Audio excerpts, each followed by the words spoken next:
Let's set the scene. Picture a glass-walled boardroom in Bangalore. On a giant screen, some key metrics that were once shooting for the moon are starting to level off. And there's this one question hanging in the air. It sounds simple, but trust me, the answer is anything but. It's a question that cuts right to the soul of the entire company. And there it is. That's the heart of the dilemma.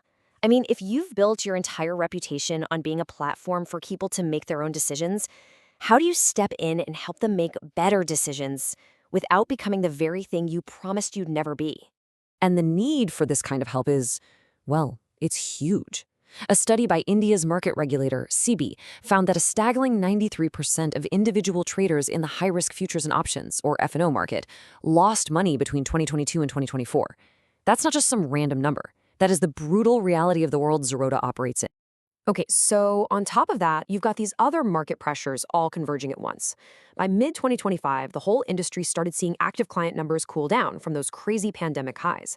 And at the exact same time, a major competitor, Grew, actually pulled ahead in terms of active users. The race was on. So it all boils down to this one massive choice. Do you stick to your guns? Do you double down on that purist, no-advice identity that got you here in the first place? Or do you evolve? Do you listen to what your customers are asking for and adapt to a changing market, even if it means fundamentally changing who you are? Now, to really get why this is such a gut-wrenching decision for them, we need to rewind and look at the very foundation of Zerodha's success. It was all built on one single, incredibly powerful promise. See, Zerodha pretty much pioneered the whole discount broking thing in India. They were bootstrapped, meaning no outside investor money, and they were absolutely obsessed with technology. They took the old-school broker model and just stripped away all the extras, the research, the advisory calls, to focus on one thing and one thing only, building a super clean, reliable, and ridiculously cheap platform for traders who wanted to be in control. And if you look at their history, it's just been this relentless march towards simplicity. They launched their awesome Kite platform in 2015, and then, just months later, they made a move that changed the entire industry. They made buying and holding stocks completely free. Zero brokerage. That really cemented who they were. Even when they got into mutual funds in 2023, they did it with a super low-cost, index fund-only approach. And this isn't just some marketing slogan, It's written right into their company policy. It's a hard line in the sand, both for how they operate and for their company culture. It's a huge piece of the trust they've managed to build with millions and millions of users. So the stakes for messing with this winning formula, they are incredibly high. For fiscal year 2024, the company's CEO shared that they had a profit of around 4,700 crore rupees. To put that into perspective, that's over 560 million US dollars. I mean, this is a phenomenally successful machine. Why on earth would you risk tinkering with it? Okay, so with all this pressure building up, the leadership team sat down and basically mapped out 4 possible ways to move forward, each one with its own risks and rewards. All right, path A is the purist route. Don't change a thing. Just keep focusing on a great platform and great education. Path B is the middle ground. Maybe offer a light optional research feature with info from third-party partners. Path C is the nuclear option. Go all in and become a full-blown licensed investment advisor. And finally, Path D is to lean into paid educational courses, but still, absolutely no stock tips. So how do you even begin to choose between these? Well, there's this really useful idea from the world of startups called affordable loss.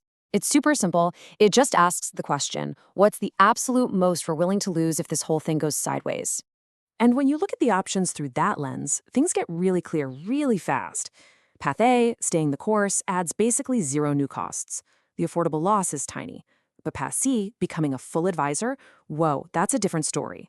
That brings on massive, permanent costs for things like licensing, compliance teams, and constant audits. The potential loss, if that fails, is huge, not just in money, but in focus and identity. Okay, so what about that middle option, Path B, the light research layer?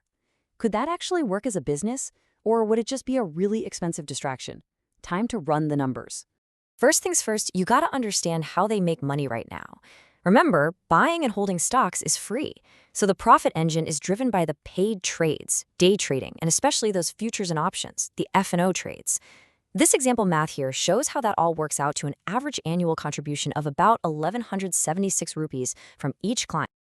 All right, now let's play this out as an experiment. Let's say Zerodha decides to offer an optional research add-on. They price it low, say 49 rupees a month. A small fee for a small feature. Seems like a no-brainer, right? Well, not so fast. Here's the catch. Once you start factoring in the real costs, like sharing revenue with the research partners, plus hiring more support and compliance people, the picture changes dramatically. At a 1% adoption rate, this feature loses over 43 lakh rupees. That's over $50,000 a month. Even if 3% of users sign up, it's still losing money. So what's the magic number? The math shows that the break-even point, the moment this feature actually starts paying for itself, is an adoption rate or attach rate of about 3.6%. And that is the razor's edge they're walking. If only 1 or 2% of people sign up, they've just built themselves a complicated, expensive headache. But if they can push that number up to around 4%, they might just have a whole new, profitable business on their hands. So all of this brings us right back to the big, fundamental question. This isn't just about spreadsheets and break-even points. It's about what really protects the business for the long haul. What is their real competitive advantage, their real moat? And it really does all boil down to this one final trade-off. On one side, you've got the argument to preserve what makes you special, your wedge. The trust, the simplicity, that no-tips promise, that's something competitors have found almost impossible to copy. But on the other side, the market is yelling that it needs help, and adapting could unlock new revenue and protect them from future shifts. Because you have to remember, their moat, their advantage, it's not just about being cheap. It's the whole package. The simple pricing, the rock-solid user experience of their platform, the incredible brand trust they've earned, and the whole ecosystem of partners they've built around it. Any new idea has to be measured against how it might impact all of those things. Which leaves us with one final thought to chew on. In a world where anyone can copy your pricing, what's a company's strongest asset? Is it sticking to the core principles that made you great in the first place? Or is it having the courage and the flexibility to adapt to what the world is telling you? It's a question every single successful company has to answer eventually.